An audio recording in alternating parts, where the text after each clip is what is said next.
चाहता था।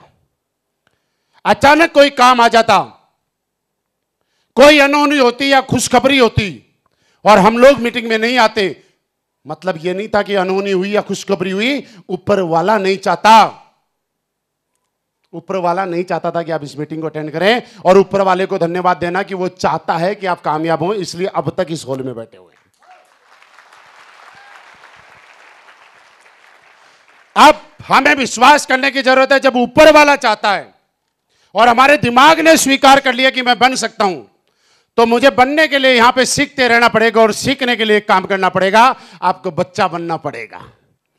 बड़े कोई भी है, क्योंकि बड़ा आदमी कामयाबी नहीं होता, बच्चा बनना पड़ेगा। जब आप बच्चे जिस दिन बन जाते हैं तो आपकी जिंदगी में वो सीखना आ जाता है, क्योंकि आपकी जिंदगी में जब सीखना शुरू करते हैं तो सारे सवाल खत्म हो जाते हैं। सब लोग बोलते हैं ना पहले आए वही बन गए, आपको भी लोग बोलते हैं पहले आए वो बन गए।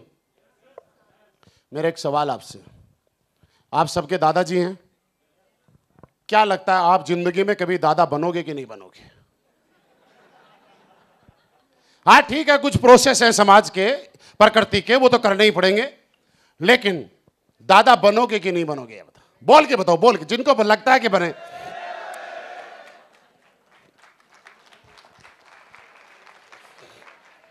लेकिन कोई पैदा होते ही बोलते बना दे दादा,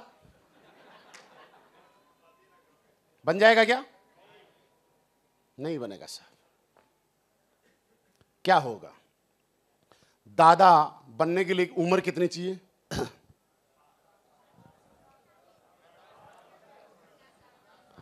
50 साल है? 40 ना? अच्छा, क्या गारंटी है 40 में दादा बन जाएगा? आप ही तो बने ना आप। हाँ, आप एक पूरी, मैं जो कहना ये सही बोल रहे हैं, इनकी बात को समझो। क्या कोई गारंटी है 40 साल में दादा बन जाएगा? हाँ, ये 42 भी हो सकता है, 45 भी हो सकता है, 60 भी हो सकता है। नहीं, प्रोसेस जो है समाज का, उसके बाद तो बनेगा, लेकिन टाइम हो सके 38 साल में बने, 40 साल में बने। लेकिन कोई आदमी ये बोले कि यार मैं तो 40 साल का हो गया और अभी भी दादा नहीं बना, हमारे जो पड़ोसी हैं वो तो 40 साल में बन गए, मैं तो बना नहीं, तो आज के बाद दादा बनने की उम्मीद खत्म। क्या ये सही है क्या? लेकिन ये है कि ठीक है यार, किसी के बच्चों की शादी जल्दी होगी तो किसी के बच्चों की शादी 2 साल बाद होगी, किसी की खुद की शादी 20 साल की उम्र में होगी, तो किसी की खुद की शादी 28 साल की उम्र में होगी, तो किसी की शादी 18 साल में ही होगी, 16 साल में होगी, जैसे पुराने टाइम में हमारे राजस्थान में कर देते थे।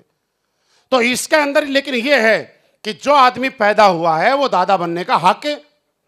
किसी को 2 साल ज्यादा लगेंगे तो किसी को, मेरे दोस्त ये बात वैसे ही है, AWPL के अंदर जो पैदा हुआ है और जिसने फॉर्म भरा है वो हर आदमी डायमंड बनने का हकदार है। कोई 2 साल बाद बनेगा, कोई 2 साल पहले बनेगा, लेकिन बनेगा तो सही यार। आप ये नहीं कह सकते कि देख महेंद्र जी 3 साल में बन गए और मैं नहीं बना तो उम्मीद खत्म। तो साहब फिर तो 40 साल में दादा बन गए तो बाकी लोग सारे बोलेंगे हम तो बनेंगे नहीं, 56 तक भी लोग वेट करेंगे। प्रोसेस हैं, परिस्थितियां हैं, और बहुत सारी चीजें हैं। वैसे ही आपके लिए भी जरूरी है कि जिस आदमी का फॉर्म भरा गया, जिसका रजिस्ट्रेशन हो गया, वो आदमी लगातार लगा रहेगा, वो यहां पे डायमंड बन जाएगा। और मैं आपके सामने प्रत्यक्ष हूं दोस्त, आज बताते हुए बड़ी खुशी है कि मैं ये कह सकता हूं कि यहां पे बोल रहे थे कि डायमंड की आन बान शान निराली होती है ना, और उसके आगे वाली लाइन क्या थी? ये ईद दिवाली कुछ नहीं होती है, डायमंड की आन बान शान निराली होती है। और हम हर बार कहते हैं उसके पास बिना क्लच और बिना गियर की लग्जरी कार होती है। और आदमी बोलते हैं डायमंड बनने के बाद फ्री हो जाएंगे। आज भगवान सिंह जी डायमंड बने ना, आपके पास कौन सी गाड़ी है? ऑडी है। समझना, आपके दोनों पैर काम करते हैं कि एक ही पैर काम करता है जब गाड़ी चलाते हैं? एक पैर फ्री है। जिसके पास अल्टो है उसको कभी क्लच भी दबा रहा है, ब्रेक भी दबा रहा है, क्लच भी दबा रहा है, ब्रेक, दोनों पैर मेहनत पे लगे हुए हैं। इन्होंने एक पैर फ्री कर लिया अपना। दूसरा, जब गियर डाउन करने पड़ते हैं तो आदमी का क्लच दबाता है, गियर डाउन करता है, गियर अप करता है, गियर डाउन करता है, गियर अप करता है, करता है कि नहीं करता? आपको याद है आपने गियर कब डाला था? 1 नंबर, 2 नंबर, 4 नंबर, आपको पता है 6 नंबर में चल रही है कि 7 नंबर में कि 9 नंबर में? वो गाड़ी ने इनका काम ले लिया आपने। वो खुद ही तो 2 नंबर में चलती है, खुद ही 9 नंबर में चलती है। जब जैसी जरूरत में होती है गियर अपने आप कन्वर्ट हो जाता है। तो आप मुझे बताइए फ्रीडम है कि नहीं है? ये हाथ फ्री है, ये पैर फ्री है, तो आप मुझे बताइए डायमंड बनने के बाद फ्रीडम मिलता है कि नहीं मिलता? और ये सबसे बड़ा, बाकी गाड़ी के अंदर आदमी यहां से निकलता है, यहां से निकलता है, तो जब पार्किंग में गाड़ी खड़ी करते हैं, छोटी जगह होती है, तो सोचना पड़ता है यार किधर से निकलूं। अब इनसे पूछो, इधर दीवार आ गई, इधर कोई दूसरी गाड़ी आ गई, तो इनके लिए यह जरूरी नहीं है कि इधर से उतरे, इधर से उतरे, इनकी ऊपर भी एक गेट है। निकले हो कभी? फोटो वोटो देखी होगी ना आपने? तो दोस्त, डायमंड की आन बान शान निराली होती है, उसके पास बिना क्लच बिना गियर के ऊपर गेट वाली भी लग्जरी कार। और ये इतिहास है, ये इतिहास है जयपुर टीम का।